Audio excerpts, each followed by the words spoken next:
hari ini beriman tapi kemudian dia memilih-milih syariat, mana ada orang kemudian beriman milih-milih syariat, yang cocok diambil, yang tidak cocok ditinggal. Tidak ada. Iman itu dengan rasa tunduknya itu sebagaimana gula dengan rasa manisnya. Kalau kita temukan ada butiran putih di atas meja, kita icip-icip tidak ada rasa manisnya, kita katakan itu bukan gula. Kenapa? Tidak ada rasa manisnya. Tapi kalau kita temukan butiran putih di atas meja, kita icip-icip ada manisnya, kita katakan itu gula. Kenapa kamu yakin itu gula? Karena rasa manisnya.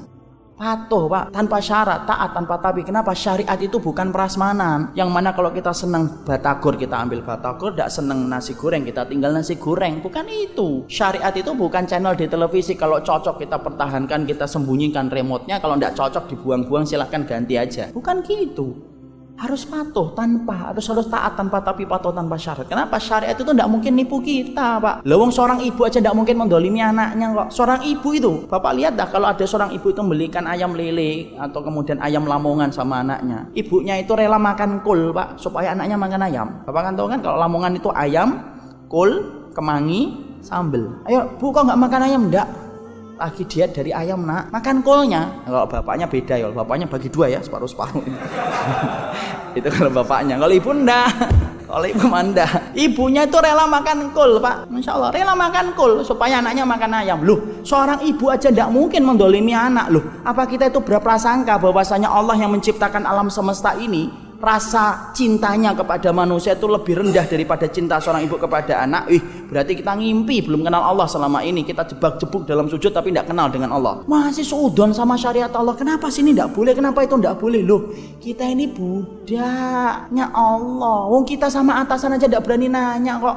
Kenapa sih pabriknya di Pulau Gadung, jauh banget dari rumah? Ada nggak yang berani ngomong kayak gitu? Nggak ada, insya Allah. Wong bapak pingin dapetin email aja, bapak patuh kok sama Google. Bapak kalau dapetin email kan taat sama Google kan, suruh ngisi ya. Terus kemudian ada peraturannya yang panjang yang nggak pernah kita baca itu loh, yang kita scroll langsung ke atas. Kemudian kita nerima dua, accept atau decline. Itu aja toh, nggak pernah kita baca kan? Spotnya kita accept supaya dapat email.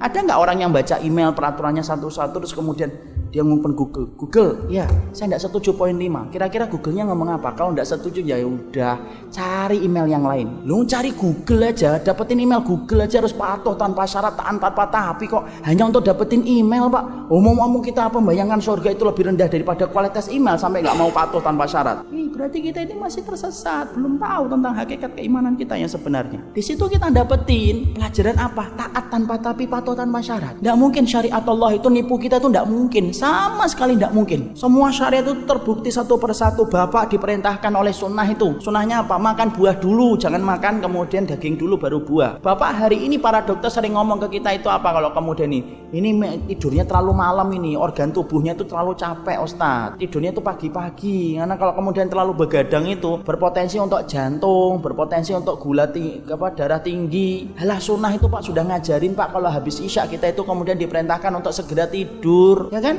Nabi pernah nggak memperpanjang isyanya? Pernah. Ketika kemudian akan persiapan jihad besok harinya, atau kemudian sedang menerangkan tentang keadaan Yahudi dan Nasrani yang panjang, itu baru Nabi kemudian sampai tengah malam. Selebihnya enggak, habis isya tidur. Kita hari ini kemudian disampaikan bahwasanya kalau penerangan itu lebih baik gelap daripada yang terang. Alah, sunnah itu sudah ngajarin Pak. Dalam riwayat Muslim kalau kita di waktu malam itu ngapain? Yaitu aglik babaka, tutup pintu rumahmu, wadkurismallahi alaihi, baca bismillah. Kemudian apa? Tutup ini loh, bejanamu, kemudian gelasmu sebelah nama Allah, karena kamu tidak tahu siapa yang akan mempergunakan dan memanfaatkan setelah kita tidur. Semuanya sudah dijelaskan Pak.